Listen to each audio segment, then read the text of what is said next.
우리 하나님께 예배로 나아가겠습니다.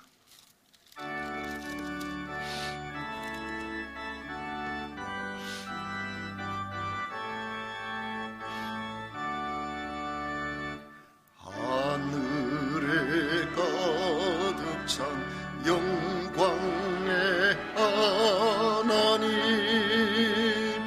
온 땅에 충만한 존귀하신 하나님, 생명과 빛으로 지혜와 권능으로 언제나 우리를 지키시는 하나님, 성부와 성자와 성령 삼위의 하나님, 우리의 예배를 받아주시옵소서.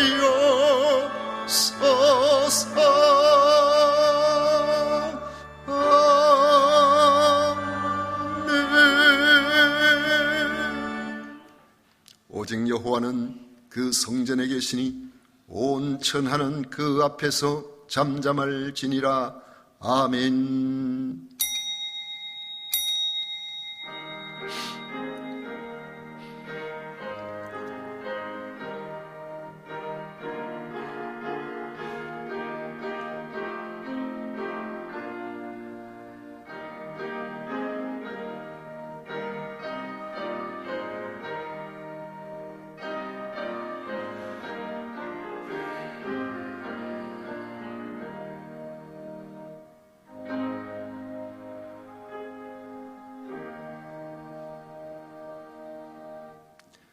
천하 만물을 친히 창조하시고 다스리시는 성삼위 하나님을 찬양하고 경배합니다.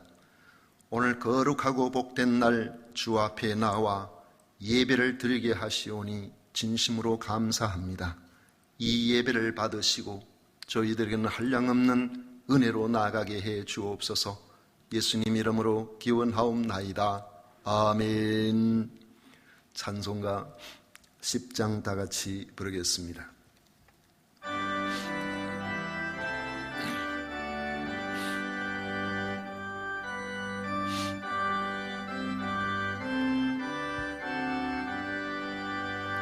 전능왕 오셔서 주 이름 찬송케 하옵소서. 영광과 권능의 성부여셔서 우리를 다스려 주옵소서. 아멘. 성시교독 교독문 제46번 함께 교독하겠습니다. 찬송가 뒤에 있는 교독문 제46번입니다. 내 영혼아 여호와를 송축하라. 여호와 나의 하나님이여.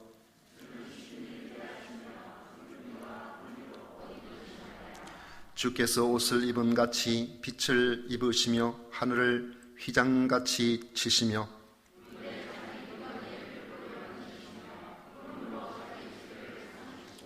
바람 날개로 다니시며 바람을 자기 사신으로 삼으시고 불꽃으로 자기 사역자를 삼으시며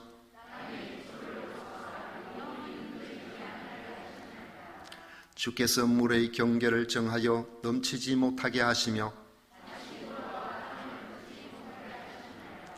여호와께서 샘을 골짜기에서 솟아나게 하시고 산 사이에 흐르게 하사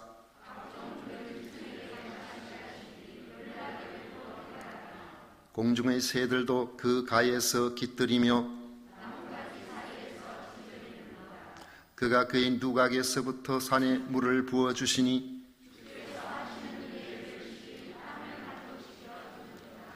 아멘. 다 같이 신앙 고백 드리겠습니다.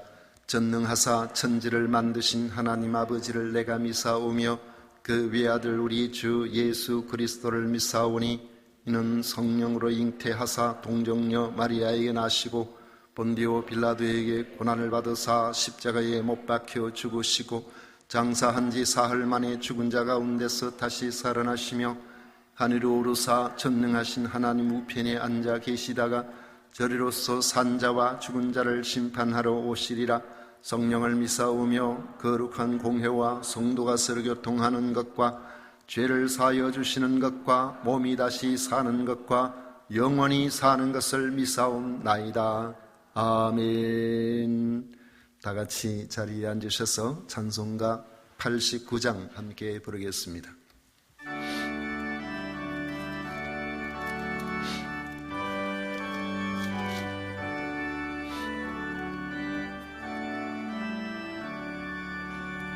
사론의 꽃 예수 나의 마음에 거룩하고 아름답게 피소서. 내 생명이 참 사랑의 향기로 간데마다 풍겨나게 하소서. 예수 사론의 꽃 나의 맘의 사랑으로 피소서. 사론의 꽃 예수 이 세상에서 어느 꽃과 비교할 수 있으랴. 나의 삶의 한결같은 은혜와 사랑으로 가득하게 하소서. 예수 사론의 꽃 나의 맘의 사랑으로 피소서. 사론의 꽃 예수 모든 질병을 한이 없는 능력으로 고치사 고통하며 근심하는 자에게 그 신임과 소망 내려주소서. 예수 사론의 꽃 나의 맘의 사랑으로 피소서. 사론의 꽃 예수 이리 피소서.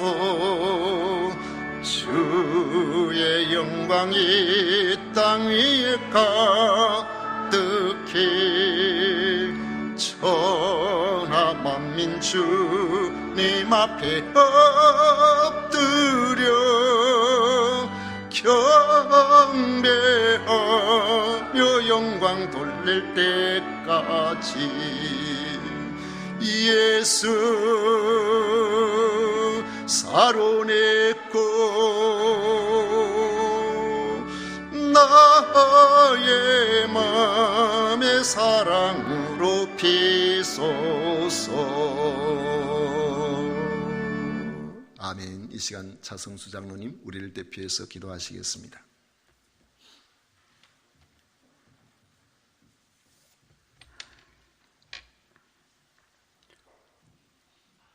하나님 아버지, 하나님의 은혜와 사랑에 감사드립니다. 거룩한 주일을 맞이하여 주의 전에서 예배드리게 하시니 더욱 감사합니다. 2021년도의 마지막 달을 맞이하여 지난 날들을 되돌아보니 감사한 일들과 회개할 일들이 많이 있습니다.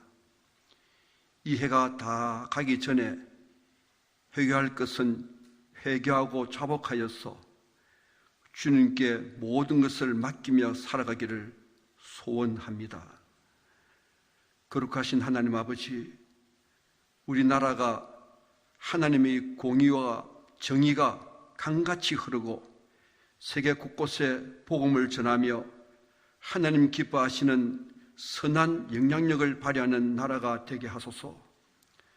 저 북한 땅에도 은혜를 베풀어 주셔서 교회가 재건되게 하시고 복음으로 이 나라가 통일되는 복을 주시기를 간절히 바랐고 원합니다.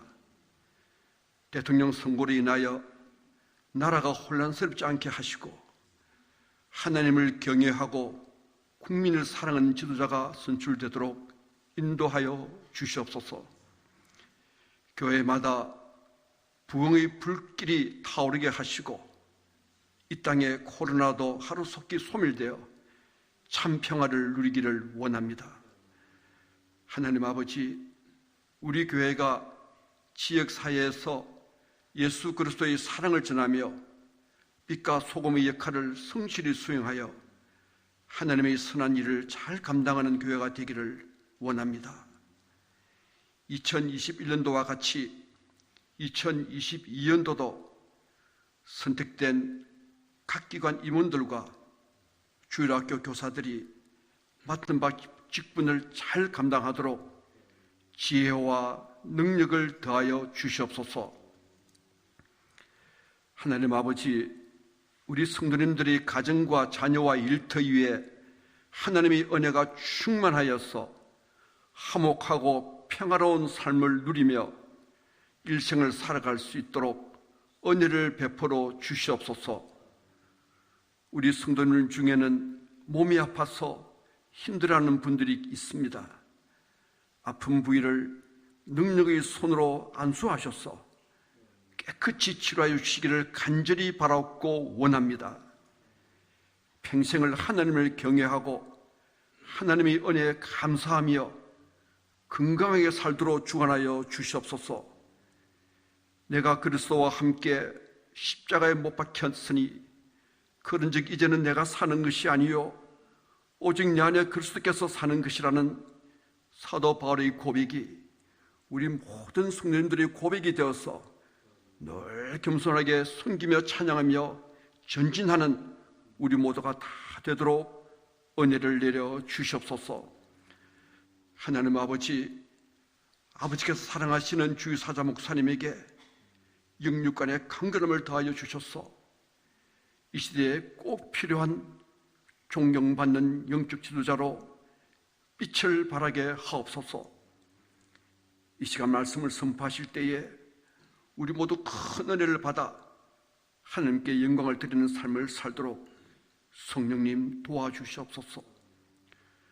우리를 통하여 하나님의 나라가 더욱더 확장되기를 간절히 바라고 원하오며 거룩하신 예수님 이름으로 기도 올리옵나이다.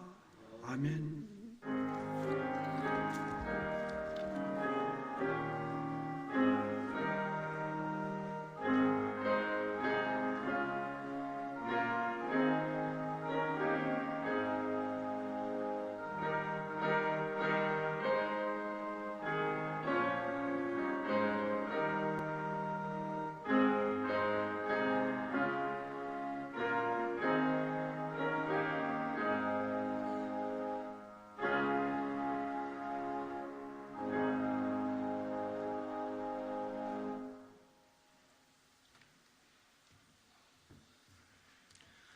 이 시간 우리에게 주신 하나님의 말씀은 마가복음 14장 43절부터 50절까지 말씀입니다.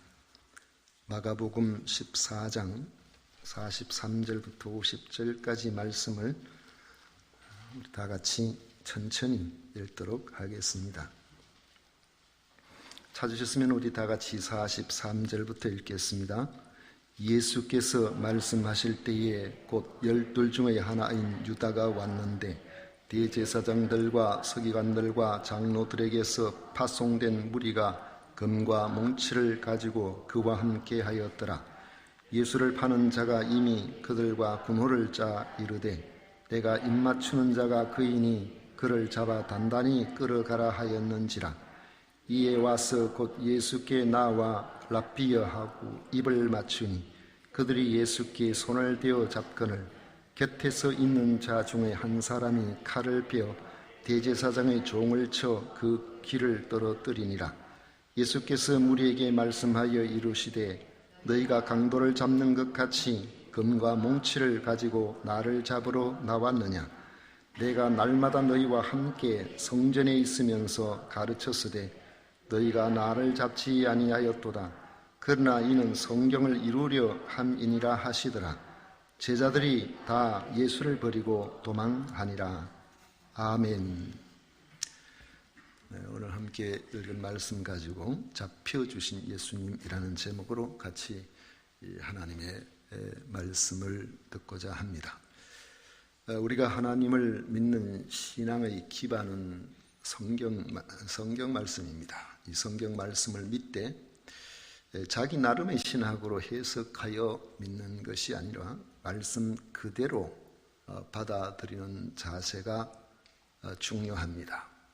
믿고 싶은 것만 믿는다든지 믿고 싶지 않는 것은 자기에게 유리하게 해석하여 받아들인다고 하는 자세는 하나님을 향한 바른 신앙 자세가 될 수 없습니다. 예수께서 십자가를 지신 것에 대한 해석도 그렇습니다. 어떤 신학자는 예수님의 십자가를 수동적으로 이해하는 경우가 있습니다. 하나님 나라를 이루려고 하다가 뜻대로 되지 않음으로 일어난 갑작스러운 일로 보는 것입니다. 이 얼마나 위험한 생각입니까? 하나님의 말씀을 있는 그대로 읽어보기만 해도 십자가의 의미를 훼손할 수 있는 그러한 불경스러운 이런 망상적인 이런 해석을 할 수는 없을 것입니다. 예수님의 십자가는 인간을 구원하시려는 하나님의 목적을 성취하기 위해 철저히 능동적으로 이루어진 사건입니다. 그래서 오늘 제목을 체포당하신 예수님이 아니고 잡혀주신 예수님이라 그렇게 정한 것입니다. 주님은 십자가의 죽으심이 임박하였다는 사실을 아셨습니다. 그런데 체포당하지 않기 위해서 주님은 도피하신 것이 아니라 겟세마네 동산으로 가서 기도하셨습니다. 기도의 결론은 나의 원대로 마시옵고 아버지의 원대로 하옵소서였습니다. 기도를 마치신 예수님은 때가 왔도다 보라 인자가 죄인의 손에 팔리느니라 하시면서 일어나라 함께 가자 보라 나를 파는 자가 가까이 왔느니라고 말씀하셨습니다. 예수님은 갑자기 체포를 당하셨거나 도망가다가 체포를 당한 것이 아니라는 것입니다. 일어나 함께 가자라는 말은 문자적으로 우리가 그들을 맞이하러 가자 그런 뜻입니다. 피하러 가신 것이 아니라 오히려 능동적으로 그 상황에 임하시는 예수님을 보게 되는 것입니다. 이런 사역 말년에 갑자기 계획이 바뀌어서 일어난 일이 아닙니다. 예수님께서는 바로 이 때를 위해 오셨고 바로 그 순간을 맞아 하나님의 뜻에 전폭적으로 순종하고자 하셨던 것입니다. 이미 예수님께서 말씀을 하셨듯이 예수님을 팔려고 가까이 온 사람은 12 제자들 가운데 한 사람이었습니다. 예수님은 말씀대로 제자 중에 한 사람에게 팔림을 당하게 될 것입니다. 이미 예수님 말씀하신 것처럼 나머지 제자들은 목숨을 담보한 장담에도 불구하고 그들이 위태로울 때에 예수님을 버리고 다 도망하게 될 것입니다.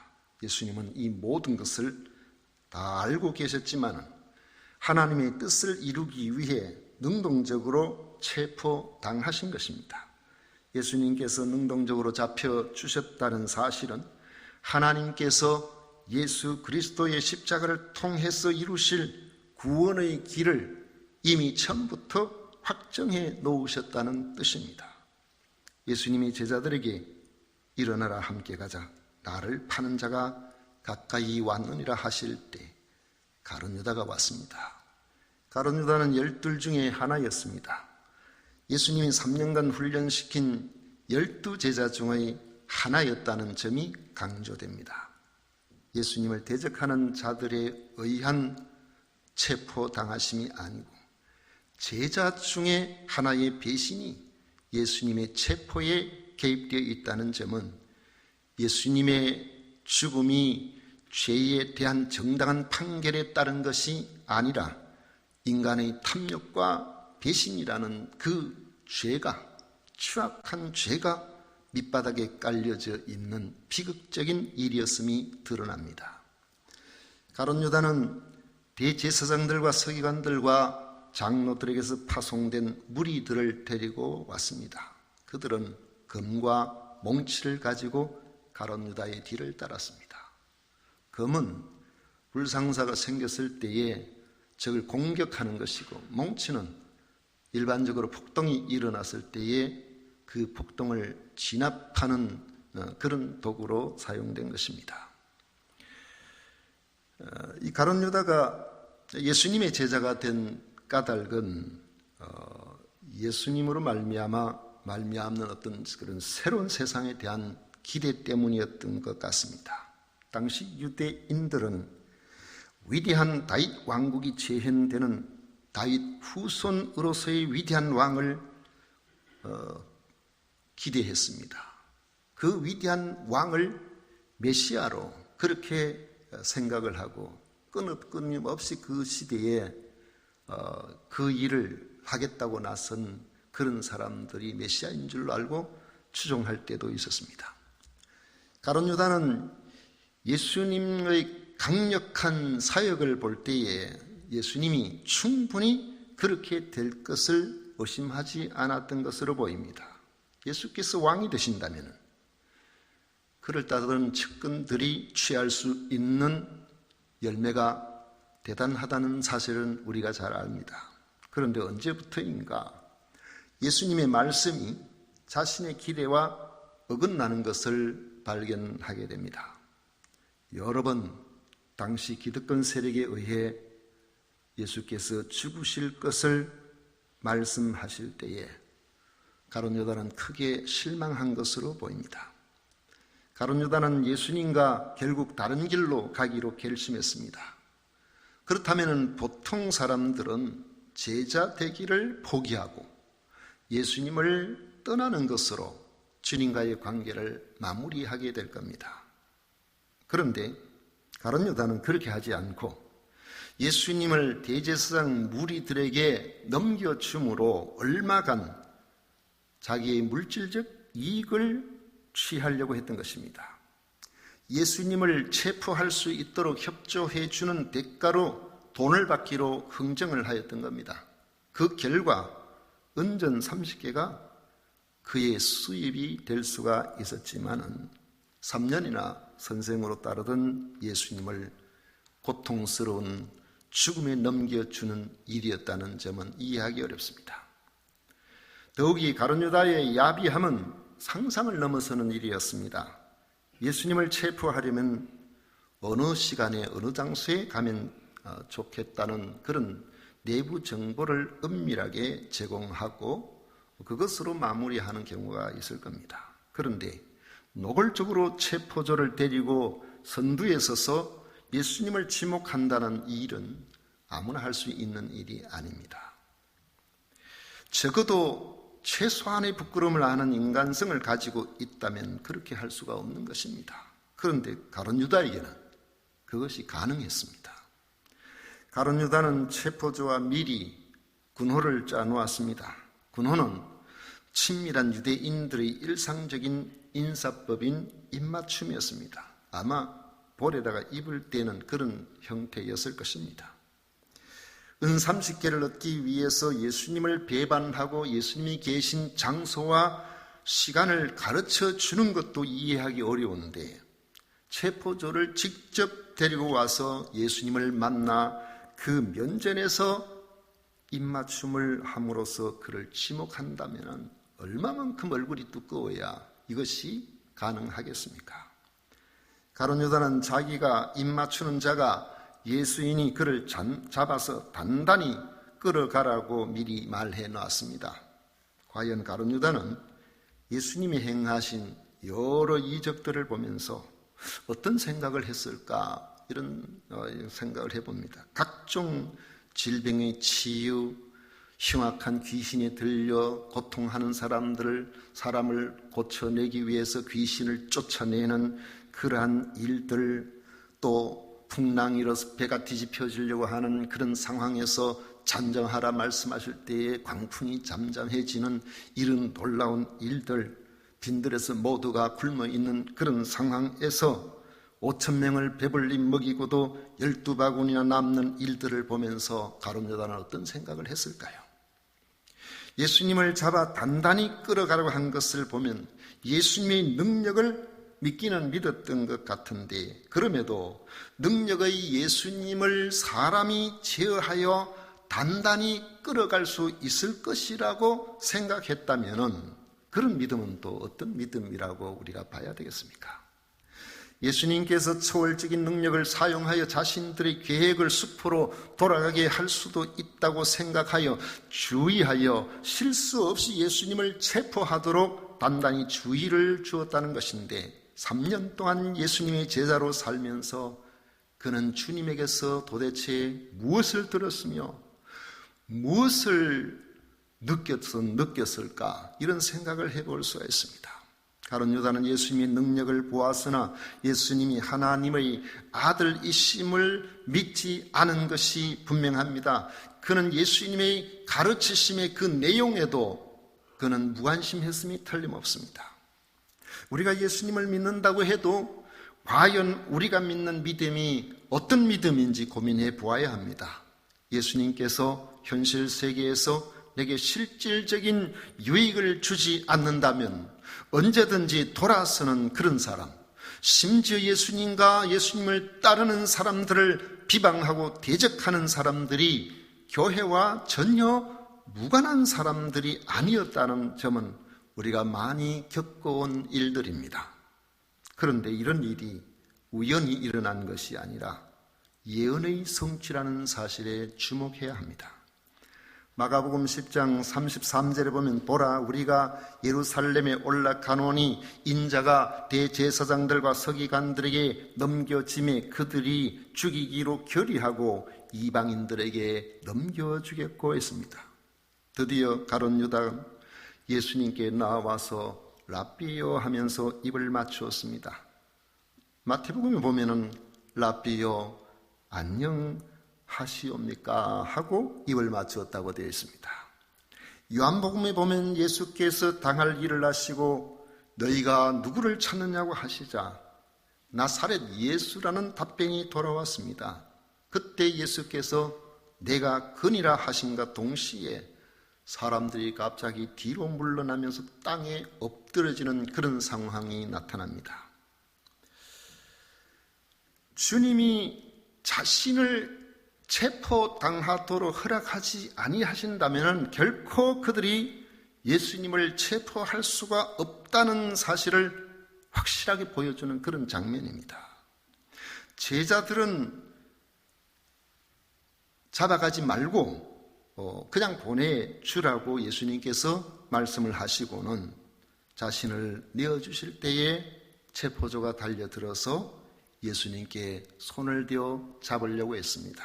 그 순간에 예수님의 곁에 서 있는 사람 중에 제자 중에 한 사람이죠.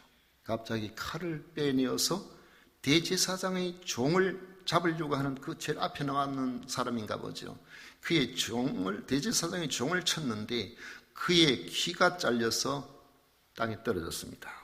칼을 휘두른 제자가 특별히 금을 사용하는 능력이 탁월해서 귀를 잘라 귀만 떨어진 것이 아니고 아마도 잡고자 하는 사람의 그 목을 노렸을 것이라고 생각합니다. 그런데 그가 피하면서 아마 오른쪽 귀가 잘린 것 같습니다. 사도 요한은 귀가 떨어진 사람의 이름이 말고요, 칼을 휘두른 사람은 시몬 베드로라고 밝히고 있습니다. 마태, 마가, 누가복음에서는 그냥 제자 중 한 사람으로 나온 것이지 시몬 베드로라고 이름을 밝히지는 않았습니다. 왜 그랬을까 생각해 보면 그 당시에 베드로가 살아 있었기 때문에 과격해 보이는 그런 모습에 이 베드로가 딱 지목이 된다면은 베드로의 사역에 부정적인 영향을 많이 줄 것 같으니까 그 이름을 밝히지 않은 것으로 보입니다. 요한복음은 베드로가 죽고 난 다음에 기록된 것이니까 시몬 베드로라고 그렇게 분명히 이름을 밝히고 있습니다. 마태복음 보면 예수님께서는 베드로에게 내 칼을 도로 칼집에 꽂으라. 칼을 가지는 자는 다 칼로 망하느니라. 너는 내가 내 아버지께 구하여 지금 12군단 더 되는 천사를 보내시게 할 수 없는 줄로 아느냐. 내가 만일 그렇게 하면 이런 일이 있으리라 한 성경이 어떻게 이루어지겠느냐, 그렇게 말씀을 하셨습니다. 누가복음에 보면 예수님은 베드로에게 이것까지 참으라 하시고는 말고의 길을 만져서 낫게 해주셨습니다. 그리고 체포하러 온 자들에게 말씀하셨습니다. 너희가 강도를 잡는 것 같이 검과 뭉치를 가지고 나를 잡으러 나왔느냐. 내가 날마다 너희와 함께 성전에 있으면서 가르쳤으되 너희가 나를 잡지 아니하였도다. 그러나 이는 성경을 이루게 함이니라, 그렇게 말씀을 하셨습니다. 예수님이 날마다 성전에 계셨지만 대제사장 무리들이 잡지 못하고 검과 몽치를 가지고 강도를 잡는 것 같이 온 것조차도 우연하게 된 것이 아니라는 겁니다. 이사야 53장 12절에 보면 그러므로 내가 그에게 종기한 자와 함께 몫을 받게 하며 강한 자와 함께 탈취한 것을 나누게 하리니 이는 그가 자기 영혼을 버려 사망에 이르게 하며 범죄자 중 하나로 헤아림을 받았음이니라.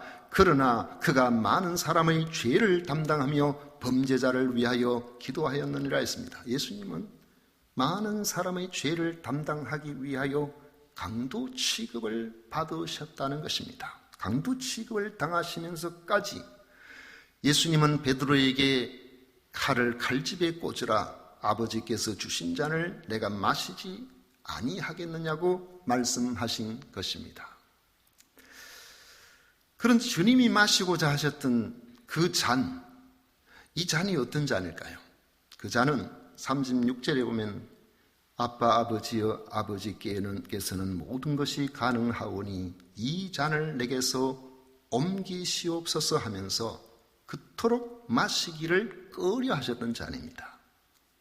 그러나 그것이 아버지의 뜻이기 때문에 기꺼이 잔을 마시겠다고 하신 것입니다. 그 잔은 심판의 잔입니다. 죄에 대한 하나님의 분노로 가득 채워진 그런 잔입니다. 여러분, 우리 이렇게 생각해 보시죠.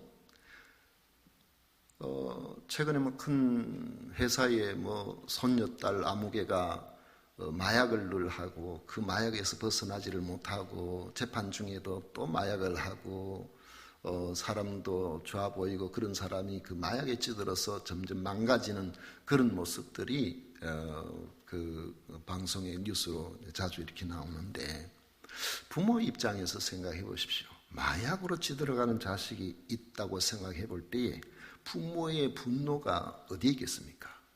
그 자식에게 있을까요? 아니면은 그 마약에게 있을까요? 아니면 그 마약을 공급하는 사람에게 있을까요? 그 마약으로 자기 자식을 유혹하는 그런 사람들이 있을까요? 아마 부모의 마음이라면은 그 자식보다는 그 마약과 관련된 그런 것에 분노하게 될 것 같습니다. 하나님께서 심판의 잔을 베푸실 때도 사실은 우리가 미워서 그런 것이 아니라 우리의 죄가 미워서 그런 것이죠. 이 죄 때문에 우리가 형벌을 받고 이 죄 때문에 절망의 삶을 살고 이 죄 때문에 소망 없는 인생을 마쳐야 되는 우리들을 보면서 하나님께서는 진노하시는 것입니다. 하나님은 인간에게 절망의 길을 가게 하는 죄에 대해서 진노하시는 것입니다. 그래서 예수님은 그 진노의 잔을 마시고 싶어 하시지 아니하셨던 것입니다. 그 진노의 잔은 거룩하신 분과 너무나 차원이 다른 것이에요. 허물과 죄와 수치와 온갖 더러운 것들로 채워져 있는 것입니다. 죄라고는 하나도 없으신 주님께서 그 죄의 결과로 말미암아 절망으로 이끄는 그 진노의 잔을 마시고 싶지 않은 것은 너무나 당연한 일입니다. 그렇지만 예수님께서 대신 마셔주시지 않으신다면 그 잔을 우리가 각자 마셔야 된다는 겁니다. 그것을 아시기 때문에 주님은 자신의 거룩하심과 배치되는 진노의 잔이지만은 그 잔을 기꺼이 마시고자 하신 것입니다. 예수님은 친히 스스로 붙잡혀 주심으로 그 흉악한 십자가 위에서 우리가 마셔야 할 진노의 잔을 대신 마셔 주신 것입니다. 주님이 능력이 없어서가 아니라 우리를 위해서 잡혀 주신 것입니다. 그것이 우리를 구원하시려는 하나님의 유일한 사랑의 계획이었기 때문에 예수님은 잡혀 주셔서 십자가를 친히 져 주신 겁니다. 주님 그것 때문에 세상에 오신 겁니다. 그리고 하나님의 뜻에 순종하심으로 마침내 하나님의 진노의 잔을 우리 대신 마셔주신 겁니다. 주님이 진노의 잔을 대신 마셔주셨기 때문에 이것이 믿는 자에게는 진노의 잔이 지나가게 하시는 하나님의 뜻의 성취가 되는 것입니다. 이것을 알고 이것을 믿는 사람들은 이 안에서 새로운 소망을 발견하게 됩니다.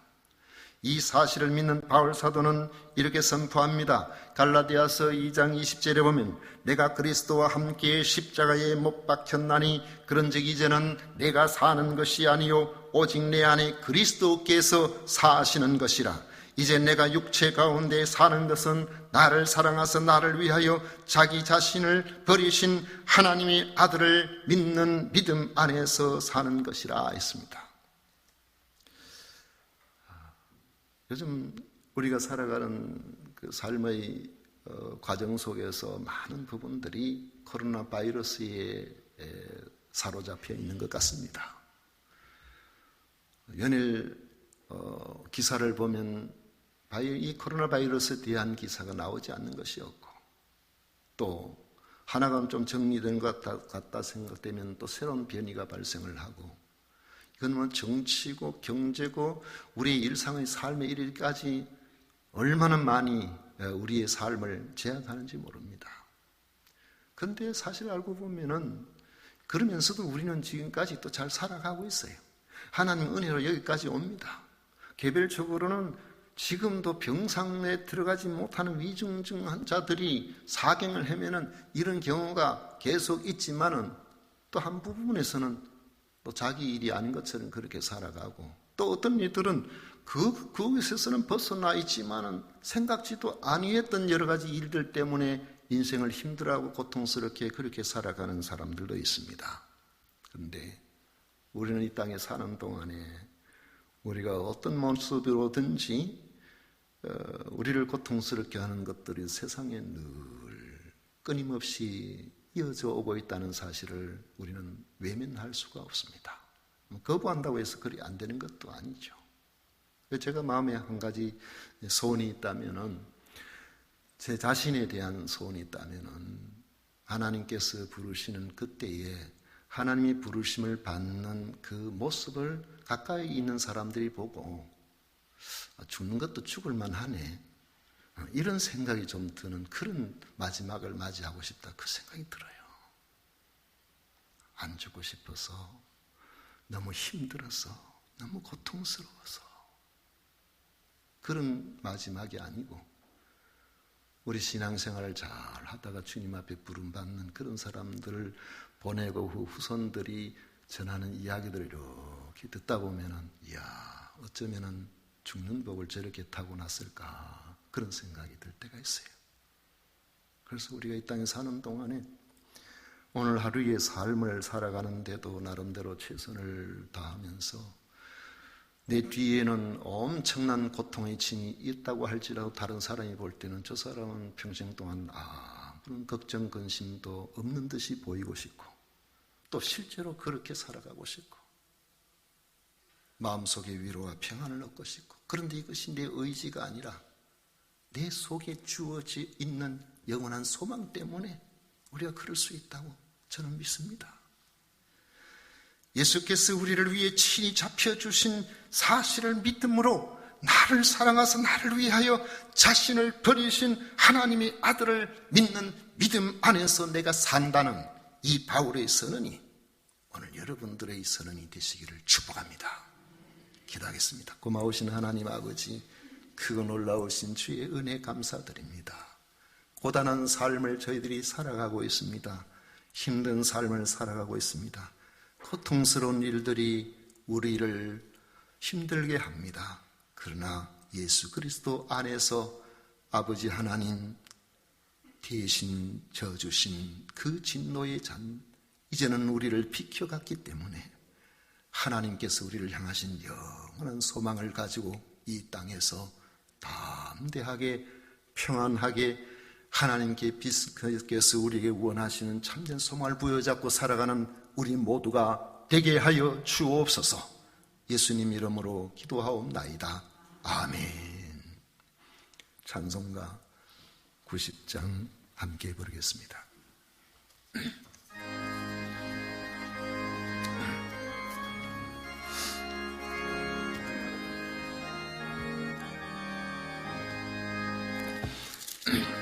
예수 내가 알기 전 날 먼저 사랑했네. 그 크신 사랑 나타나 내 영혼 거듭났네.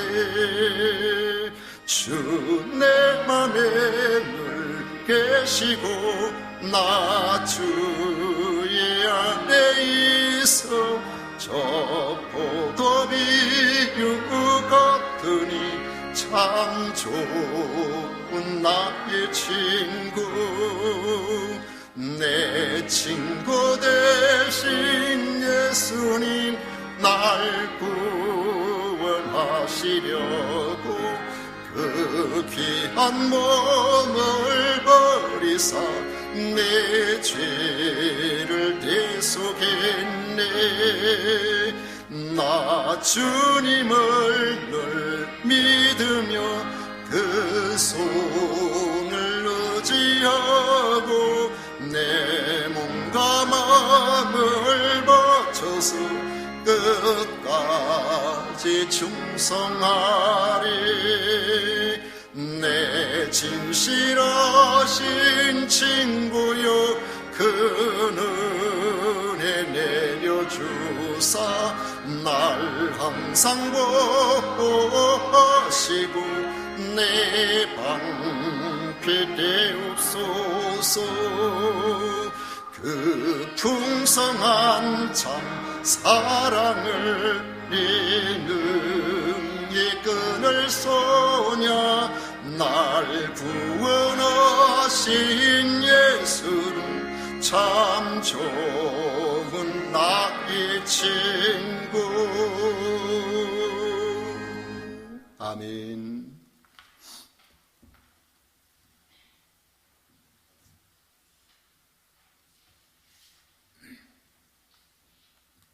우리 하나님께 드린 예물 위해서 봉헌 기도 올려드리겠습니다. 우리의 영원한 소망 되시는 하나님 아버지 감사합니다. 예수 그리스도를 통하여 우리에게 영생의 소망을 주셨고 이 땅에서 잘 살든지 힘들게 살든지 우리의 종국의 마지막 참 소망으로 마무리할 수 있는 긍정적인 인생을 허락하신 그 은혜에 진심으로 감사드립니다.